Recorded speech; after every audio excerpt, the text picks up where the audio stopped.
Good morning students. Today our topic is class 12th history subject part number 1st chapter number 9 Mughal शासक दरबार और वृत्तांत। तो इस चैप्टर में कल जो हमने बात की थी इसमें कुछ कीवर्ड्स जो हमारे पारिभाषिक शब्द दे रखे थे और इसका जो पूरा डिटेल था समरी थी चैप्टर की वो मैं आपको कल करा चुकी थी वीडियो में। आज हम इसमें काल रेखा करने वाले हैं, यानी कि इसमें जो आपका टाइम पीरियड दे रखा है कि किस सन में किस शासक ने शासन किया था और किसने किस टाइम पे क्या आक्रमण वगैरह किए थे, तो ये सब हम इसी चैप्टर में करने वाले हैं। तो काल रेखा के अनुसार यहाँ पे 1483 से स्टार्ट होगा और जो 1707 पे स्टॉप होगा।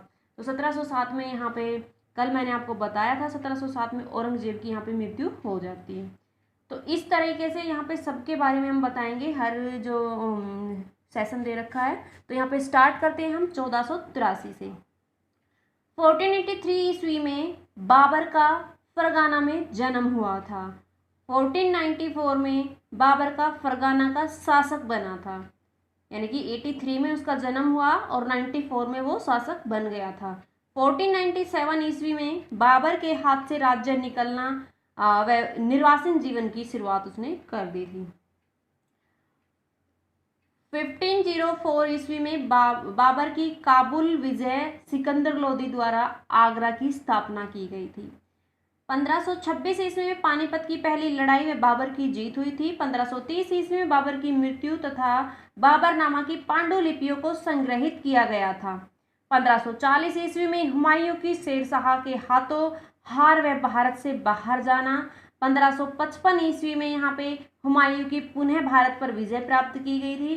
1556 ईस्वी में हुमायूं की मृत्यु और पानीपत की दूसरी लड़ाई व अकबर का यहाँ पे शासक बनना था, यानी कि 1526 ईस्वी में हुमायूं की मृत्यु हो गई थी, अकबर यहाँ का शासक बना था और पानीपत की दूसरी लड़ाई हुई थी। 1562 ईस्वी की बात करें तो यहाँ पे अकबर द्वारा किसी भी राजपूत परिवार से वैवाहिक संबंधों की शुरुआत की गई थी। 1563 ईस्वी में अकबर द्वारा तीर्थ यात्रा की समाप्ति की गई, जो कि मैंने आपको देखो यहाँ नीचे इकट्ठे करके दिखा दिए। 1562, 63 और 64 ये तीनों का अलग अलग यहाँ पे मैं आपको बता रही हूँ। 62 में तो अकबर ने राजपूत परिवार से वैवाहिक संबंधों की शुरुआत की थी। 63 में अकबर द्वारा तीर्थ यात्रा पर जो कर यानी कि जो टैक्स देते थे उसकी समाप्ति की थी। और 64 में उसने अकबर द्वारा जजिया कर को भी हटा दिया था, यानी कि जजिया जो कर लगाया गया था उसको हटा दिया था। इसके बाद 1570 और 85 ईस्वी की बात करें तो अकबर द्वारा फतेहपुर सीकरी में भवन निर्माण व उससे राजधानी बनाई गई। 1587 ईस्वी में गुलबदन बेगम द्वारा हुमायूं नामा के लेखन की शुरुआत हुई। 1589 ईस्वी में बाबरनामा की तुर्की से फारसी में अनुवाद किया गया था। 1589 से 1602 ईस्वी तक अबुल फजल द्वारा अकबरनामा का लेखन किया गया, यानी कि इसको लिखा गया था। 1596 से 1598 में अबुल फजल द्वारा आइन ए अकबरी को लिखा गया था। तो यहाँ पे शॉर्ट क्वेश्चन में पूछा जाता है कि आइन ए अकबरी क्या है या किसके द्वारा लिखी गई है, कब लिखी गई, ये शॉर्ट में क्वेश्चन आता है। 1605 ईस्वी में अकबर की मृत्यु, सलीम का जहांगीर के नाम से शासक बनना। यहाँ पे 1611 ईस्वी में जहांगीर की नूरजहां से शादी हुई थी। 1605 से 1622 ईस्वी में जहांगीर द्वारा आत्मकथा तुजक ए जहांगीरी या जहांगीर नामा का लेखन किया गया, उसको लिखवाया गया था। 1627 ईस्वी में जहांगीर की मृत्यु हो गई थी। 1631 ईस्वी में मुमताज महल की मृत्यु, यानी कि मुमताज की मृत्यु हुई थी जिसकी याद में वो आपका ताजमहल बनवाया गया था। 1639 to 47 ईस्वी तक अब्दुल हमीद लाहौरी द्वारा बादशाह नामा के 2 खंडों का लेखन किया गया था, यानी कि बादशाह नामा जो है उसके 2 खंडों में अलग अलग उनका लिखवाया गया था। 1657 to 58 में शाहजहां के काल में उत्तराधिकारी का युद्ध हुआ। 1658 ईस्वी में औरंगजेब का शासक बनाया गया।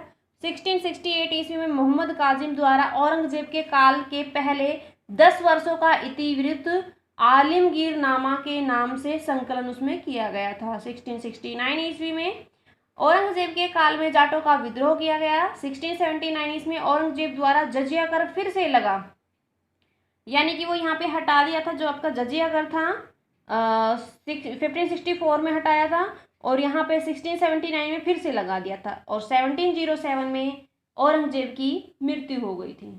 तो ये था जो हमारा टॉपिक है आज का। और इसके बाद नेक्स्ट जो हम टॉपिक करने वाले हैं वो भी मैं आपको बताऊंगी, लेकिन उससे पहले मैं आपको बताती हूँ कि ये जितना भी मैंने आपको वर्क दिया है, ये पूरा जो टाइम पीरियड का दिया है मैंने चार्ट, ये आपको कंप्लीट लर्न करना होगा और अपनी फिर नोटबुक में इसको ऐड कर लेना, ताकि इससे आप किसी भी एग्जाम के टाइम ओपन करते हैं तो आपको अकॉर्डिंग टू डेट पता चल जाता है इसमें सेशन के अकॉर्डिंग कि किस सेशन में क्या हुआ था या किसने कब तक शासन किया, कब किसकी मृत्यु हुई, क्योंकि शॉर्ट में ये क्वेश्चन पूछे जाते हैं बहुत सारे। और इसी के साथ साथ हम आगे जो आज इसमें करने वाले हैं वो हम फर्स्ट क्वेश्चन ही करेंगे इसमें कि मुगल वंश का परिचय देते हुए मुख्य मुगल शासकों के बारे में जानकारी दें। तो मुगल वंश से संबंधित कौन कौन से शासक थे? पहला जो शासक था वो बाबर था, दूसरा हुमायूं था, तीसरा अकबर था, चौथा जहांगीर, फिफ्थ शाहजहां, सिक्स्थ औरंगजेब। तो ये 6 शासक यहाँ के थे और इन 6 के बारे में ही हम करेंगे, यानी कि ये मुख्य शासकों में काउंट किए जाते हैं जो कि यहाँ पे मुगल वंश के थे। तो मुगल शब्द की उत्पत्ति मंगोल से हुई है और मंगोल से यह शब्द बदलकर मागोल या मोगिल्स बना, अंततः मुगल रूप में स्थापित हो गया। मुगल शासक स्वयं को तैमूरी कहते थे। मुगल तैमूरी इसलिए वो कहलाते थे क्योंकि वे पितृपक्ष या तैमूर के वंशज थे। बाबर मातृपक्ष से चंगेज का वंशज था, लेकिन वह चंगेज के साथ अपना नाम जोड़ना उचित नहीं समझता था। वह चंगेज व अन्य मंगोलों को बर्बर यानी कि बहु या यायावर कहता था। तो मैंने बहु या यायावर का मतलब मैं आपको पहले बता चुकी हूँ, जिसमें मैंने आपको कुछ कीवर्ड्स कराए थे। तो यहाँ सबसे पहला जो शासक है मुगल वंश का वो बाबर है। मुगल वंश के संस्थापक बाबर का जन्म 14 फरवरी 1483 ईस्वी को मध्य एशिया के फरगाना यानी कि वर्तमान में उज्बेकिस्तान में हुआ था। 1994 ईस्वी में बाबर ने अपने पिता उमर शेख मिर्जा की मृत्यु के बाद फरगाना का वो शासक बना और आपसी पारिवारिक लड़ाइयों के कारण उसने 1497 ईस्वी में यह राज्य खो दिया तथा इधर उधर ठोकरें खाने के लिए मजबूर हो गया। उसने 1504 ईस्वी में काबुल तथा 1507 ईस्वी में कंधार को जीत लिया। बाबर ने 1519 से 1526 ईस्वी तक उसने भारत पर 5 आक्रमण किए थे और वह सभी में सफल रहा। 1526 ईस्वी में पानीपत के मैदान में दिल्ली सल्तनत के अंतिम सुल्तान जो इब्राहिम लोदी को हराकर मुगल वंश की नींव रखी थी उसने। 1527 ईस्वी में खानवा, 1528 ईस्वी में चंदेरी, 1529 ईस्वी में घाघरा की लड़ाइयाँ जीतकर अपने राज्य को सुदृढ़ आधार बना लिया था, मजबूत बना लिया था। 1530 ईस्वी में उसकी मृत्यु हो गई थी। नेक्स्ट जो पॉइंट नंबर 2 होगा हमारा वो होगा हुमायूं का। बाबर की मृत्यु के बाद हुमायूं यहाँ का शासक बनता है। उसे गुजरात के शासक बहादुर शाह तथा बिहार क्षेत्र के मुखिया शेरशाह से निरंतर युद्ध करने पड़े थे। शेरशाह ने उसे 1540 ईस्वी में बेलगाम कन्नौज के युद्ध में पराजित कर दिया तथा उसे भारत से निर्वासित होना पड़ा। उसने निर्वासन का कुछ समय काबुल, सिंध और अमरकोट में बिताया तथा अंत में ईरान के शासक तहमास के पास शरण ली। ईरान के शासक की मदद से उसने काबुल, कंधार व मध्य एशिया के क्षेत्र को जीता। उसने 1555 ईस्वी में शेर शाह के कमजोर उत्तराधिकारी को हराकर एक बार फिर दिल्ली व आगरा पर अधिकार कर लिया और 1526 ईस्वी में उसकी मृत्यु हो गई थी। अब पॉइंट नंबर 3 होगा जो कि अकबर का होगा। हुमायूं की मृत्यु के समय उसका पुत्र अकबर पंजाब के कलानौर में था। उसे वहीं पर शासक घोषित कर दिया गया था। इस बीच रेवाड़ी में हेमू ने दिल्ली में अव्यवस्था का लाभ उठाकर कब्जा कर लिया था। इस तरह अकबर व हेमू के बीच में 1556 ईस्वी में पानीपत के मैदान में दूसरा युद्ध हुआ। अकबर को विजय प्राप्त हुई। अकबर ने अपनी प्रारंभिक सफलताएं अपने शिक्षक व संरक्षक बहराम खां ने नेतृत्व में पाई। उसके बाद प्रत्येक क्षेत्र का साम्राज्य का विस्तार किया। उसने आंतरिक दृष्टि से अपने राज्य का विस्तार कर इसे विशाल, सुदृढ़ और समृद्ध बनाया। उसने राजपूत व स्थानीय प्रमुखों के साथ वैवाहिक संबंध स्थापित किए। उसने 1563 ईस्वी में तीर्थ यात्रा की। 1564 ईस्वी में जजिया कर को हटाया। गैर इस्लामी जनता को यह एहसास कराने का प्रयत्न किया कि वे उनका शासक है। वह अपने राजनीतिक, प्रशासनिक और उदारवादी व्यवहार के कारण मुगल शासकों में महत्तम स्थान प्राप्त करने में सफल रहा। 1605 ईस्वी में उसकी मृत्यु के समय उसका साम्राज्य राजनीतिक दृष्टि से विशाल, शांत और अंतर्राष्ट्रीय दृष्टि से बहुत शक्तिशाली और आर्थिक दृष्टि से समृद्ध था। पॉइंट नंबर 4 आता हमारा जहांगीर का। तो जहांगीर भी यहाँ का अकबर की मृत्यु के बाद उसका पुत्र सलीम जहांगीर के नाम से उसका शासक बना था। 1611 ईस्वी में उसने बाद में नूर जहां से शादी की थी। नूरजहां शासन में इतनी शक्तिशाली हो गई कि उसने शासन व्यवस्था को अपने हाथ में ले लिया और 1627 ईस्वी में लाहौर में उसकी मृत्यु हो गई थी।